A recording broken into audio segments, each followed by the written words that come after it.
Welcome to SP news. Telangana రాష్ట్ర outsourcing ఉద్యోగుల JAC committee ఆవిర్భావ దినోత్సవ వేడుకలు హైదరాబాద్ బాగ్ లింగంపల్లిలోని సుందరయ్య విజ్ఞాన కేంద్రంలో ఘనంగా నిర్వహించారు. రాష్ట్రంలోని వివిధ ప్రభుత్వ శాఖల్లో సుమారు 5 లక్షల మంది అవుట్సోర్సింగ్ ఉద్యోగులు సేవలందిస్తున్నప్పటికీ ఉద్యోగ భద్రత లేకుండా తక్కువ వేతనాలతో ఏజెన్సీల దోపిడీకి గురవుతున్నారని జేఏసీ నాయకులు ఆవేదన వ్యక్తం చేశారు. 2023లో ఏర్పాటైన అవుట్సోర్సింగ్ ఉద్యోగుల జేఏసీ 3 ఏళ్లుగా ఉద్యోగుల హక్కుల కోసం నిరంతరం పోరాటం చేస్తుందని తెలిపారు. ప్రభుత్వం ఇచ్చిన హామీలను వెంటనే అమలు చేసి అవుట్సోర్సింగ్ ఉద్యోగుల సమస్యలను శాశ్వత పరిష్కారం చూపాలని డిమాండ్ చేశారు.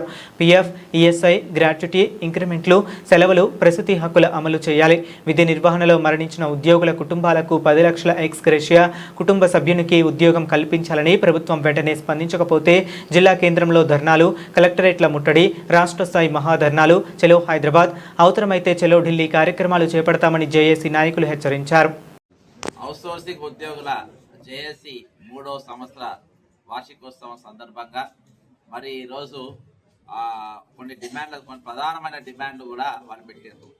మరి ముఖ్యంగా ఏంటంటే మరి కాంట్రాక్టర్ విధానం, ఏజెన్సీ విధానం అనేది రద్దు చేయాలని, అంతేకాకుండా ప్రభుత్వం నేరుగా అవుట్సోర్సింగ్ ఉద్యోగాలకు వేతనాలు చెల్లించాలని, సుప్రీంకోర్టు తీర్పు ఏదైతే ఇచ్చిందో సమాన పని సమాన వేతనం అనేది, ఈరోజు అవుట్సోర్సింగ్ ఉద్యోగులకు ఉద్యోగ భద్రత కల్పించాలని, ముఖ్యంగా కార్పొరేషన్ చేయాలనే ఒక డిమాండ్.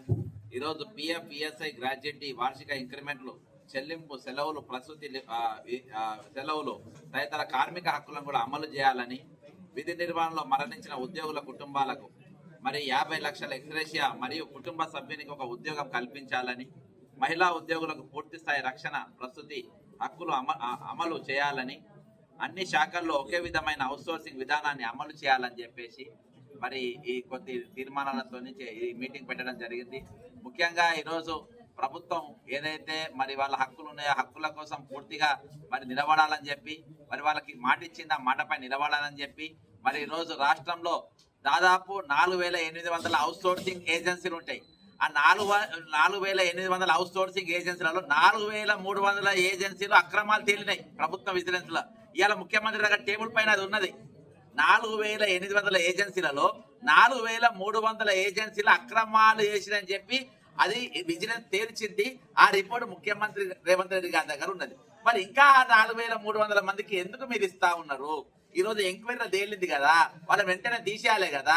ఈరోజు ఏజెన్సీ లేకుండా వీళ్ళ ఉద్యోగాలు కల్పించాలి. ఇంత మించిన అవకాశం మీకు ఏం కావాలి? ఇంకా ఇంత మించిన ఛాన్స్ మీకు ఏం కావాలి? కాబట్టి ఈరోజు వెంటనే మనం రద్దు చేయాలి.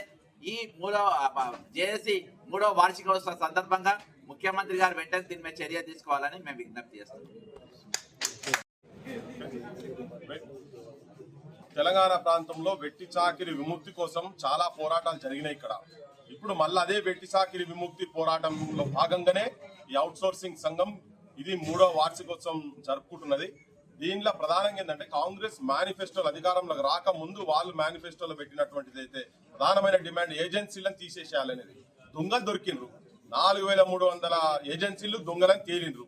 ఆ దొంగలను ఫస్ట్ తీసుకొచ్చి బొక్కల వారాయాల మీరు ఎక్స్టెన్షన్ ఇచ్చుడు కాదు, బొక్కల వారాయాల కేసులు పెట్టాలి. ఇన్ని రోజులు వాళ్ళు చేసిన దోపిడీ ఏందో అంతా వాళ్ళ దగ్గరికి తీసుకొని మళ్ళీ వీళ్లకు రిటర్న్ చేసేటట్టుగా తయారు చేయాలి. ఒకటి వెటర్నరీ లీవ్స్ ఇవ్వాలి. తీసేసిన రెవెన్యూ డిపార్ట్మెంట్ గా తీసేసిన 632 మందిని వాళ్ళందరినీ ఇమీడియట్ గా వెంటనే రీఇన్స్టేట్ చేయాలి. తర్వాత సమాన పనికి సమాన వేతనం అనేది అందే గైడ్ లైన్స్ ఉన్నాయో, ఇప్పుడు ఆల్రెడీ రెగ్యులర్ ఉన్న వాళ్ళు ఏం పని చేస్తున్నారో వీళ్ళకి అదే పని చేస్తున్నారు కదా. వీళ్ళకి అదే పని చేసినప్పుడు వాళ్ళకి ఎంత వస్తున్నదో వీళ్ళకి కూడా గంతనే రావాలి. ఇది దోపిడీ జరుగుతున్నది, వీళ్ళ మీద దోపిడీ జరుగుతున్నది. తర్వాత ఇంకొకటి ఏంటంటే అసలు వీళ్ళ మీద మామూలు హరాస్మెంట్ లేదు, ఎందుకంటే వీళ్ళకి సెక్యూరిటీ లేదు, వీళ్ళకి ఎవరు అండ కూడా లేరు ఇక్కడ. సో దాన్ని కూడా పరిగణలోకి తీసుకొని ప్రజాప్రభుత్వం అని ఎప్పుడు చెప్పబడుతుంది అంటే ఇవాళ చినుకు అయ్యి ఒక 5 లక్షల మందిని ఒక గాలివాన లెక్క పడ్డట్టు, తుఫాన్ లెక్క వచ్చినట్టు ఇప్పుడు ఈ సంఘం ఏదైతే బయటకు వస్తున్నదో వాళ్ళందరూ 5 లక్షల మందికి ప్రతి ఒక్కరు ఏ డిపార్ట్మెంట్లలో వాళ్ళు పనిచేసినా గానీ వాళ్ళందరికీ రావాల్సినటువంటి ప్రతి హక్కు రెగ్యులర్ వాళ్ళకి ఎట్లున్నదో వాళ్లకు సమానంగా వీళ్ళకు కూడా రావాల్సిన అవసరం ఉన్నదని చెప్పి ప్రభుత్వాన్ని డిమాండ్ చేస్తారు.